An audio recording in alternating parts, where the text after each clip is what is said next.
मैं दिव्यांग राकेश रोशन सिंह बागी, पूर्व महामंत्री छात्र संघ, प्रदेश अध्यक्ष दिव्यांग प्रकोष्ठ, वर्ल्ड सोसाइटी मानवाधिकार। सर्वप्रथम मैं आज अपनी अंतरात्मा से इतना खुशी महसूस कर रहा हूँ इस बात को लेकर कि मैंने कल एक पोस्ट डाली थी नगर पालिका के कर्मचारी बंधुओं के वेतन बकाया भुगतान को लेकर और ई टेंडरिंग को दरकिनार करते हुए भ्रष्टाचार को बढ़ावा देने के लिए मैनेज टेंडर करने को लेकर और इस सारी समस्याओं को लेकर कि 550 करोड़ रुपए गबन करने के बाद भी आज तक चेयरमैन और अधिशासी अधिकारी और निर्माण विभाग के जेई के खिलाफ जांच पुटअप हुई क्यों नहीं। दूसरा ये था कि मैंने ये कहा था कि भाई बहुत सारे लोग मुझसे मिल रहे थे, अपनी समस्याएं कह रहे थे, मैंने उनसे कहा और उसी बात को मैंने आप लोगों से शेयर किया था कि मैं तभी इस भ्रष्टाचार के विरुद्ध आंदोलन को खड़ा करूंगा, उसकी तिथि तय करूंगा जब आप लोग कमेंट बॉक्स में ऐसा लिखेंगे। लेकिन आप लोगों ने कमेंट बॉक्स में कौन कहे, आप लोगों ने तो वो तरजीह दे दी हमको कि मुझे पता ही नहीं था कि मैं आप लोगों के दिलों में इतना जगह बना चुका हूँ। आप सारे भाइयों ने, नवयुवकों ने, माताओं ने, बहनों ने, दोस्तों ने, दोस्तानियों ने, भाइयों ने, भौजाइयों ने, सारे लोगों ने अपने फेसबुक के स्टोरी पे उस मैटर को ही उठा के अपने अपने स्टोरी पे लगा दिया, वो प्यार और दुलार दिया कि शायद मैं जीवन भर आप सबका ऋणी ही रहूँगा, कभी इस ऋण से उबर नहीं पाऊँगा।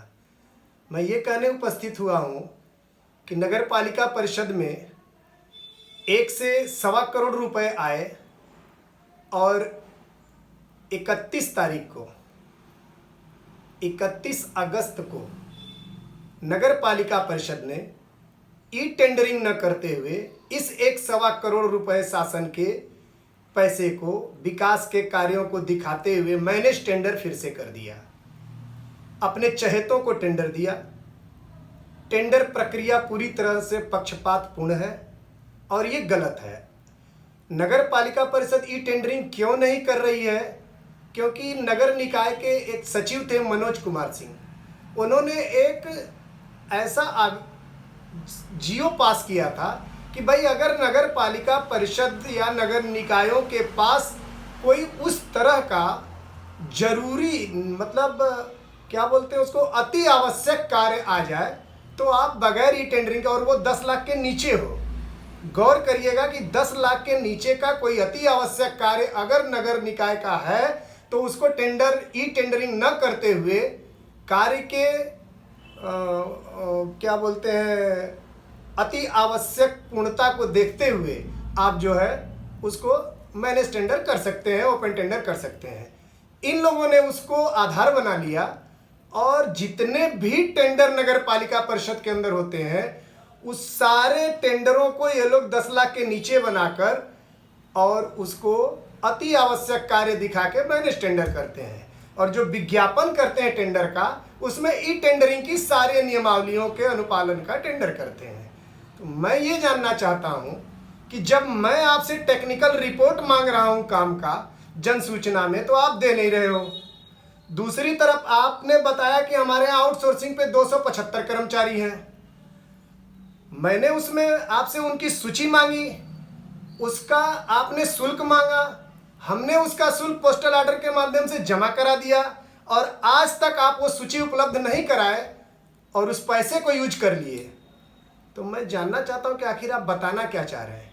जब पैसा आया था और आपने कर्मचारियों से वादा किया था कि मैं कहीं से भी पैसा आएगा, या दूसरी बात में आपने अपने कहा था कि मैंने अभी कबाड़ नीलामी किया है और उससे जितना धन आएगा वो सारा धन मैं आप लोगों के वेतन को देने में लगा दूंगा, चाहे उससे 1 महीने का आपका वेतन बने, चाहे 2 महीने का बने, चाहे 3 महीने का बने। तो जब पैसा कहीं से आया तो आपका पहला नैतिक धर्म था कि उन सफाई कर्मचारियों का वेतन देते जो शहर के, नगर के, हमारे आपके द्वारा किए गए गंदगी को साफ करने का काम करते हैं, अपने जान को जोखिम में डालकर हमारे आपकी सुरक्षा का ध्यान रखते हुए वो अपने बाल बच्चों को घर में छोड़ के आके काम करते हैं। आज आप लोगों ने उनको भूखमरी के कगार पर खड़ा कर दिया। आपके गलत नीतियों ने उनके बच्चों के स्कूल जाने का रास्ता बंद कर दिया। आज आपके गलत नीतियों की वजह से राशन की दुकानों पर उनको राशन नहीं मिल रहा है। बगैर खाए और बगैर बच्चों को पढ़ाए वो आके हमारी आपकी गंदगी को साफ करें, और आप अपने 50% कमीशन के चक्कर में केवल ई टेंडरिंग नहीं करेंगे, मैनेज टेंडर करेंगे, अपने मैनेज ठेकेदारों को टेंडर देंगे, और हम आप लोग, नगर के वासी लोग, आपके इस नौटंकीपन को बर्दाश्त कब तक करेंगे। तो मैं आप लोगों से यही निवेदन करने आया हूँ कि ये नगर हमारा आपका है, सभी का है। हमको आपको सबको मिलकर इस नगर को सुसज्जित करना है, सजाना है, इन चोरों के सहारे नहीं, अपनों के सहारे। और इन चोरों को वास्तविक जगह पहुंचाना है। इनका पेट बहुत बड़ा है। मैंने तो ये भी कहा कि भाई अगर नगर पालिका परिषद के पास फंड नहीं है, 13 करोड़ के कर्जे में है, 13.5 करोड़ अधिशासी अधिकारी बता रहे हैं, तो एक आम आदमी भी अगर कर्ज में होता है और उसके पास कहीं से धन आता है तो वो पहले अपने कर्ज को पाटने की बात करता है, न कि घर और द्वार बनाने की बात करता है। और यहाँ के अधिशासी अधिकारी, निर्माण विभाग का जेई और चेयरमैन, ये तीनों विकास के नाम पर पैसा लूटने का काम, ताकि अगर बकाया भुगतान करेंगे कोई कमीशन नहीं मिलेगा, निर्माण कार्य का नाम देंगे तो 50% कमीशन मिलेगा। तो इनको तो लाखों रुपया, करोड़ों रुपया अभी दिख रहा है कि 3 महीने के अंदर हमें करोड़ों रुपया और समेटना है। हमको और आपको इन बातों को समझना होगा। दूसरी बात मैं ये कहना चाहता हूँ, मैंने ये कहा था कि स्थानीय बनाम बाहरी, तो मेरे कुछ भाई बंधुओं ने मुझे फ़ोन करके कहा कि भाई हम लोग तो बिहार से आके बसे, आपने तो ये नया आंदोलन का नाम दे दिया। तो मेरा उन भाइयों से निवेदन है कि ये स्थानीय बनाम बाहरी उसके लिए है जो यहाँ का न था, न है, न होगा। आप यहाँ के भले नहीं थे, आप बिहार से आए, झारखंड से आए, कहीं से आए, लेकिन आज आप यहाँ के बासिंदा हैं, आपका यहाँ घर है, तो आप यहाँ के नागरिक हैं।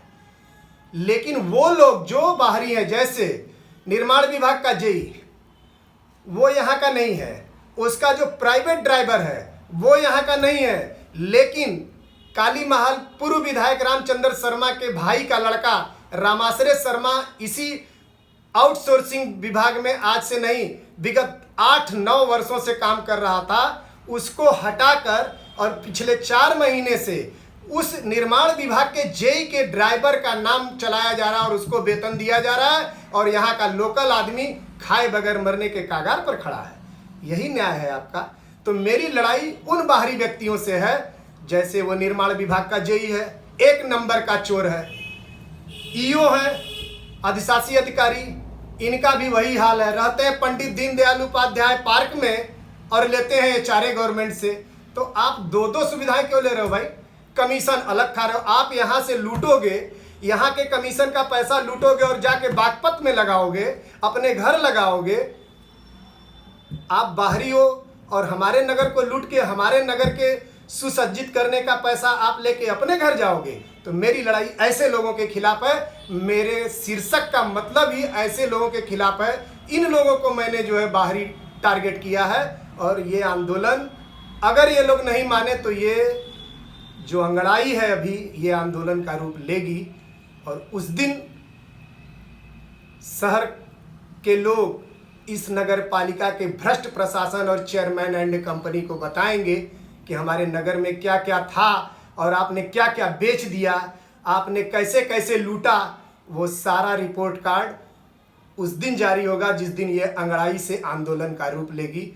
और इसमें आप सभी सहभागी हैं, सहभागी बने, इसलिए कि ये किसी राजनीतिक पार्टी का कार्य नहीं होगा, इसमें कोई एक राजनीतिक दल का व्यक्ति नहीं होगा, बल्कि सर्वदलीय कार्यक्रम होगा। ये एक सामाजिक कार्यक्रम होगा। एक समाज के अंदर जो बुराई फैल रही है, भ्रष्टाचार फैल रहा है, शोषणपन फैल रहा है, जो ये लोग गलत कार्य कर रहे हैं, उन कार्यों के विरोध का एक आंदोलन खड़ा किया जाएगा।